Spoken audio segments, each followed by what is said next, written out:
ಆತ್ಮೀಯ ರಾಜ್ಯದ ಮಾಧ್ಯಮ ಸ್ನೇಹಿತರಲ್ಲಿ ವಿನಂತಿ.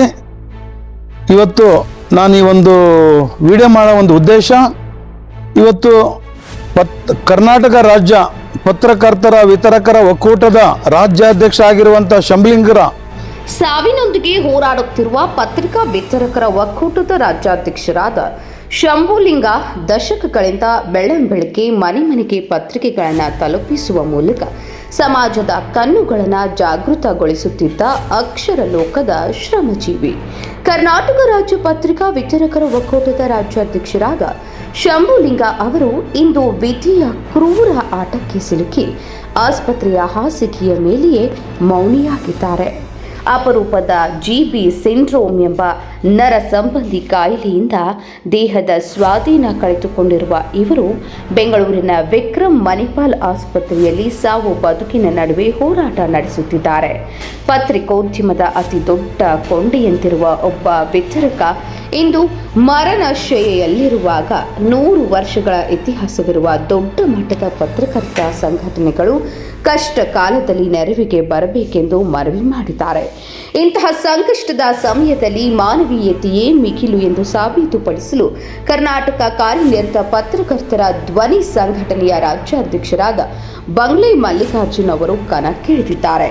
ಕರ್ನಾಟಕ ಸರ್ಕಾರ ಇರ್ಬೋದು, ನಮ್ಮ ಮಾಧ್ಯಮ ಮುಖ್ಯಮಂತ್ರಿಗಳ ಮಾಧ್ಯಮ ಸಲಹೆಗಾರರಾದಂಥ KV ಪ್ರಭಾಕರ್ ಅವರು ಇದ್ರ ಬಗ್ಗೆ ಹೆಚ್ಚಿನ ಕಾಳಜಿ ತಗೊಂಡು ಒಂದು ಹೀನಾಯ ಸ್ಥಿತಿಯಲ್ಲಿ ಇರೋಂಥ ಕುಟುಂಬಕ್ಕೆ ತಮ್ಮ ಕೈಯಿಂದ ಇಲ್ಲ ಸರ್ಕಾರದಿಂದ ಇನ್ನಿತರ ಯಾವುದೋ ಒಂದು ಸಣ್ಣ ಮಟ್ಟದಾಗಿ ಸ್ವಲ್ಪ ಕೈ ಹಿಡಿದ್ರೆ ಇಡೀ ಕುಟುಂಬ ಚೇತರಿಸ್ಕೊಂಡು ಇಡೀ ರಾಜ್ಯದ ವಿತರಕರು ಉಸಿರು ಬಿಡುವಂಥ ಪರಿಸ್ಥಿತಿ ಬರ್ತದಂತ ಈ ಸಂದರ್ಭದಲ್ಲಿ ಅವರಲ್ಲಿ ಮನವಿ ಮಾಡೋದ್ರ ಜೊತೆಗೆ ಇಂದು ನಾನು ಮಾನ್ಯ ಮುಖ್ಯಮಂತ್ರಿಗಳಿಗಿರ್ಬೋದು, KV ಪ್ರಭಾಕರ್ಗಿರ್ಬೋದು, ಮುಖ್ಯ ಕಾರ್ಯದರ್ಶಿಗಳು ಕರ್ನಾಟಕ ಸರ್ಕಾರ ಶಾಲಿನಿ ರಜನೀಶ್ ಅವ್ರಿಗಿರ್ಬೋದು, ಜೊತೆಗೆ ವಾರ್ತಾ ಇಲಾಖೆ ಆಯುಕ್ತರಾದಂಥ ಹೇಮಂತ್ ನಿಂಬಾಳ್ಕರ್ಗೆ ಜೊತೆಗೆ ಇವತ್ತೇನು ಕನ್ನಡಪ್ರಭದಲ್ಲಿ ಏನು ಇವತ್ತು ಬೆಂಗಳೂರಿನ ಮಹಾಲಕ್ಷ್ಮಿ ಲೇಔಟ್ನ ಏಜೆಂಟ್ರಾಗಿರುವಂಥ ಶಂಭುಲಿಂಗರವರು ರಾಜ್ಯದ ಅಧ್ಯಕ್ಷರ ಜೊತೆಗೆ ಒಂದು ಕನ್ನಡಪ್ರಭಕ್ಕೆ ಏನು ಸೇವೆ ಸಲ್ಲಿಸ್ಬಿಟ್ಟು ನಿರಂತರ ತಮ್ಮ ಜೀವನನ ಕನ್ನಡಪ್ರಭ ಒಂದು ಏಜೆಂಟ್ಗಾಗಿ ಮುಡಿಪಾಗಿಟ್ಟಿದ್ದಾರೆ.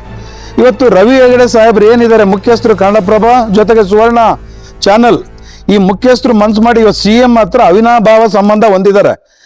ಮೊನ್ನೆ ಬಜೆಟ್ ಪೂರ್ವದಲ್ಲಿ ತಾವೆಲ್ಲ ಫೋಟೋಗಳು ವಿಡಿಯೋದಲ್ಲಿ ನೋಡಿದ್ರೆ ಅವ್ರ ಹತ್ರ ಅಷ್ಟು ಆತ್ಮೀಯತೆಯಲ್ಲಿ ಅವತ್ತು ಪತ್ರಕರ್ತರಿಗೆ ಏನೊಂದು ಔತಣಕೂಟ ಕೊಟ್ಟರು, ಏಟ್ರಿ ಓಟದಲ್ಲಿ ಅಷ್ಟು ಸಂಬಂಧ ಇವತ್ತು ರವಿ ಹೆಗಡೆಯವರು ಇದ್ದಾರೆ. ಇವತ್ತು ಮಾನ್ಯ ಮುಖ್ಯಮಂತ್ರಿಗಳ ಗಮನಕ್ಕೆ ತಂದು ಏನೋ ಒಂದು ಸಹಾಯ ಮಾಡಬೇಕು ಅಂದ್ಬಿಟ್ಟು ಈ ಮುಖಾಂತರ ರವಿ ಹೆಗಡೆಯವರಲ್ಲಿ ನಾವು ಮನವಿ ಮಾಡೋ ಜೊತೆಗೆ ದೊಡ್ಡ ಮಟ್ಟದ ಸಂಸ್ಥೆ ಆಗಿರೋ ನಿಮ್ಮಲ್ಲೇ ಕರ್ತವ್ಯ ನಿರ್ವಹಿಸ್ತಿರುವಂಥ ನಮ್ಮ ಶಂಭುಲಿಂಗ ಅವರಿಗೆ ನಿಮ್ಮ ಸಂಸ್ಥೆಯಿಂದನೂ ಒಂದು ಸ್ವಲ್ಪ ಹೆಲ್ಪ್ ಮಾಡಿ, ಅದರಲ್ಲಿ ತಪ್ಪೇನಿದೆ. ಅದ್ರ ಜೊತೆಗೆ BV ಮಲ್ಲಿಕಾರ್ಜುನಯ್ಯವರು ಇವತ್ತು ಕನ್ನಡಪ್ರಭದ ಸಂಪಾದಕರು, ಜೊತೆಗೆ ಪತ್ರಕರ್ತರ ಸಂಘದ ಕಾರ್ಯನಿರತ ಪತ್ರಕರ್ತರ ಸಂಘಕ್ಕೆ ಸಂಬಂಧಪಟ್ಟಂಗೆ ರಾಷ್ಟ್ರೀಯ ಅಧ್ಯಕ್ಷರು. ಇವರು ಗಮನಕ್ಕೂ ಇದೆ, ರವಿ ಹೆಗಡೆಯವ್ರ ಗಮನಕ್ಕೂ ಆಲ್ರೆಡಿ ಅವರ ಪದಾಧಿಕಾರಿಗಳು ಪ್ರಶಾಂತ್ ಇರ್ಬೋದು ಇನ್ನಿತರು ತಂದಿದ್ದಾರೆ ಈಗ ಆಲ್ರೆಡಿ. ದಯಮಾಡಿ ಮಾನವೀಯತೆ ಮರೆದು ನಿಮ್ಮ ಏಜೆಂಟ್ರು ಏನಿದ್ದಾರೆ ಅವರಿಗೊಂದು ಏನಾಗಿದೆ, ಇವತ್ತು ಇನ್ಸೂರೆನ್ಸ್ ಇದೆ ಅವರಿಗೆ ಪುಣ್ಯ. ಇವತ್ತು ಇನ್ಸೂರೆನ್ಸಲ್ಲಿ 70% ಮಾತ್ರ ಅವರಿಗೆ ಕ್ಲೇಮ್ ಆಗಿ ಒಂದು 7-8 ಲಕ್ಷ ಮಾತ್ರ ಆಸ್ಪತ್ರೆಗೆ ಹಾಕಿಬಿಟ್ಟು ಉಳಿದಂಥ ಒಂದು 6-7 ಲಕ್ಷ ನಗದು ಕಟ್ಟಿದರೆ ಮಾತ್ರ ಅವರಿಗೆ ಟ್ರೀಟ್ಮೆಂಟ್ ನಡೀತಾ ಇದೆ. ಅಂತಹ ಒಂದು ಪರಿಸ್ಥಿತಿಯಲ್ಲಿ ಆ ಕುಟುಂಬ ಇದೆ. ದಯಮಾಡಿ ಕೈ ಜೋಡಿಸಿ ನೀವೆಲ್ಲ ಏನಿದೆ ಸ್ವಲ್ಪ ಸಹಾಯ ಅಸ್ತ್ರ ಆಗಲೇಬೇಕೆಂದು ಈ ಸಂದರ್ಭದಲ್ಲಿ ನಾನು ಮನವಿ ಮಾಡೋದ್ರ ಜೊತೆಗೆ ಮತ್ತೊಂದು ಪ್ರಮುಖ ವಿಚಾರ ಏನಪ್ಪ ಅಂತಂದರೆ ತಮ್ಮ ಗಮನಕ್ಕೆ ತರೋದು, ಇವತ್ತು ವಿತರಕರ ಪರಿಸ್ಥಿತಿ ಹಿಂಗಾಯ್ತಂದರೆ ಇವತ್ತು ಪತ್ರಿಕಾ ವರದಿಗಾರರು ಇವತ್ತು ಸರ್ಕಾರಕ್ಕೆ ನಾನು ಸುಮಾರು ಸಲ ಲೆಟ್ರು ಬರೆದಾಗೆ ಮಾನ್ಯ ಮುಖ್ಯಮಂತ್ರಿಗಳು ಏನು ಹೇಳ್ತಾರೆ, ದಯಮಾಡಿ ಜೀವ ವಿಮೆ ಏನಿದೆ, ಇನ್ಸೂರೆನ್ಸ್ ಏನಿದೆ ಸರ್ಕಾರದಿಂದ ಆದರೂ ಒದಗಿಸಿ ಸ್ವಾಮಿ ಅಂತ ನಾನು ಒಂದು ಲೆಟ್ರ್ ಹಾಕಿದರೆ ಅದಕ್ಕೊಂದು ಉತ್ತರ ಕೊಟ್ಟು ನನಗೆ ಲೆಟ್ರು ಕಮಿಷನರು ಹಾಕಿದರೆ, CM ಆಫೀಸಿಂದ ಬಂದಿದೆ. ಇದು ನಮ್ಮ ಜವಾಬ್ದಾರಿ ಅಲ್ಲ, ಪತ್ರಿಕೆಯ ಸಂಪಾದಕರ ಜವಾಬ್ದಾರಿ ಅಂತ ಹೇಳ್ತಾರೆ. ನಿಜ, ಈ ಪತ್ರಿಕೆ ಸಂಪಾದಕರ ಜವಾಬ್ದಾರಿ ಅಂದರೆ ಇವತ್ತು ಮಾಧ್ಯಮ ಪಟ್ಟಿಯಲ್ಲಿ 1000 ಮೇಲ್ಪಟ್ಟು ಪತ್ರಿಕೆಗಳಿದ್ದಾವೆ. ಇವತ್ತು ಸಾವಿರಾರು ಜನ ಆ ಪತ್ರಿಕೆಯಲ್ಲಿ ಕೆಲಸ ಮಾಡ್ತಾರೆ ವರದಿಗಾರರಾಗಿ. ಇವತ್ತು ಯಾಕೆ ಕಾರ್ಮಿಕ ಇಲಾಖೆಯಿಂದ ಕಾನೂನು ಚಾಟಿ ಯಾಕೆ ಸರ್ಕಾರ ಬೀಸ್ತಾ ಇಲ್ಲ ನೀವು ಮಾಲೀಕರಿಗೆ? ಇವತ್ತು ಸಂತೋಷ್ ಲಾಡ್ ಅವರು ಬೇಕಾದಷ್ಟು ಪ್ರಚಾರದಿಂದ ಆ ಮಟ್ಟದಾಗಿ ಹೇಳಿಕೆ ಕೊಟ್ಕೊಂಡ್ಬಿಟ್ಟು ಬಿಲ್ಡಪ್ ತಗೊತಾರೆ. ಎಲ್ಲ ಸಣ್ಣ ಪುಟ್ಟು ಉದ್ಯಮದವ್ರಿಗೆ ಹೋಗಿ ಆ ರೀತಿ ಮಾಡ್ತಿರಲ್ಲ ಸಂತೋಷ್ ಲಾಡ್ ಅವರೇ. ಇವತ್ತು ಪತ್ರಕರ್ತರು ಬೇಕಾದಷ್ಟು ಉದ್ದಿಮೆಗಳು ಮಾಡಿದ್ದಾರೆ, ಯಾಕೆ ಅವರಿಗೆ ಕಾರ್ಮಿಕ ಕಾನೂನುಗಳು ಅನುಷ್ಠಾನ ಮಾಡೋಕ್ಕೆ ನಿಮಗೆ ಧೈರ್ಯ ಇಲ್ವಾ? ಮಾಡ್ರಿ. ಇವತ್ತು ರೋಡ್ಡಲ್ಲಿ ಬಿದ್ದಿದ್ದಾರೆ ಪತ್ರಕರ್ತರ ಕುಟುಂಬ ಸ್ಥಿತಿಗಳು, ವರದಿಗಾರರ ಸ್ಥಿತಿ ಹೇಳಂಗಿಲ್ಲ. ಅಂಥ ಸ್ಥಿತಿಯಲ್ಲಿ ದಯಮಾಡಿ ಮಾತು ಕಡಿಮೆ ಮಾಡಿ ಕೆಲಸ ಮಾಡೋದೇನಿದೆ ಮಾಡಿ. ಇವತ್ತು ಅಸಂಘಟಿತ ಕಾರ್ಮಿಕರು ಅವರೆಲ್ಲ ಈ ವಿತರಕರು, ಅವರಿಗೆ ಇವತ್ತು ರಕ್ಷಣೆ ಇಲ್ಲ, ನೆಲೆ ಇಲ್ಲ. ಇನ್ನು ಪತ್ರಕರ್ತರು ವರದಿಗಾರ ಸ್ಥಿತಿ ಅಂತ ಹೇಳಂಗಿಲ್ಲ. ಅಂಥ ಸ್ಥಿತಿಯಲ್ಲಿ ಇವತ್ತು ನಾವು ಬದುಕ್ತಾ ಇದ್ದೀವಿ. ದಯಮಾಡಿ ಎಚ್ಚೆತ್ಕೊಂಡು ಏನೈತೆ ಒಂದು ಮಾನವೀಯತೆ ಮೆರೆಂಥ ಕೆಲಸ ಮಾನ್ಯ ಮುಖ್ಯಮಂತ್ರಿಗಳಿಂದ, ಜೊತೆಗೆ ಕೆ ವಿ ಪ್ರಭಾಕರ್ ಅವರಿಂದ, ಸಂತೋಷ್ ಲಾಡ್ ಅವರಿಂದ, ಜೊತೆಗೆ ಇವತ್ತೇನು ನಾನು ರವಿ ಹೆಗ್ಡೆ ಸಾಹೇಬರಿಗೆ ಮತ್ತೊಮ್ಮೆ ಕಳಕಳಿ ವಿನಂತಿ, ದಯಮಾಡಿ ಆ ಕುಟುಂಬಕ್ಕೆ ಒಂದು 5-6 ಲಕ್ಷದ ಅವಶ್ಯಕತೆ ಇದೆ. ಎಲ್ಲೋ ಒಂದು ಕಡೆ ಸಿ ಎಮ್ಗೆ ಹೇಳ್ತಿರೋ, ಇಲ್ಲ ನಿಮ್ಮ ಸಂಸ್ಥೆ ಮಾಡ್ತಿರೋ, ಇಲ್ಲ ಮತ್ತೊಬ್ಬರಿಗೆ ಹೇಳ್ತಿರೋ, ದಯಮಾಡಿ ಮಾಡಿ ಸ್ವಾಮಿ. ವಿ ಮಲ್ಲಿಕಾರ್ಜುನವರೇ, ನೀವು ರಾಷ್ಟ್ರೀಯ ಅಧ್ಯಕ್ಷರು, ಇಡೀ ಪತ್ರಕರ್ತ ಸಂಘ ಹಿತ ಕಾಯಬೇಕಾದರು. ನಿಮ್ಮ ಪತ್ರಿಕೆಗೆ ಸಂಬಂಧಪಟ್ಟಂಗೆ ಹಗಲಿರುಳು ದುಡಿದ್ಬಿಟ್ಟು ಏಜೆಂಟ್ರಾಗಿ ಕೆಲಸ ಮಾಡ್ತಾ ಇದ್ದಾರೆ. ಶಂಭುಲಿಂಗ ಅವರು ಇನ್ನೂ 43 ವರ್ಷ ಅಂಥವ್ರು ಇದಾರಂತ ಗೊತ್ತಿದ್ದನು. ದಯಮಾಡಿ ಹೋಗಿ ಅವ್ರನ್ನ ವಿಚಾರಣೆ ಮಾಡಿಬಿಟ್ಟು ಏನು ಸಾಧ್ಯ ಐತೆ ಒಂದು ಸ್ವಲ್ಪ ಹೆಲ್ಪ್ ಮಾಡೋಂಥದ್ದು ಕಲೀರಿ. ಇಲ್ಲಾಂದ್ರೆ ಆ ಕುಟುಂಬ ರೋಟಿ ನೋಡಿ, ಅವರು ಇನ್ನೊಂದು 3-4 ಅಕಸ್ಮಾತ್ ಡಿಸ್ಚಾರ್ಜ್ ಆದಮೇಲೆ 3-4 ತಿಂಗಳು ರೆಸ್ಟ್ ಬೇಕು. 4ರಿಂದ 6 ತಿಂಗಳು ಏನೂ ಮಾಡೋಕ್ಕಾಗಲ್ಲ. ಇವಾಗ ಇದರಿಂದನೇ ಬದುಕ್ತಿರೋದು. ಹೆಂಡತಿ ಮಕ್ಕಳು ಸ್ಥಿತಿ ಏನ್ರಿ?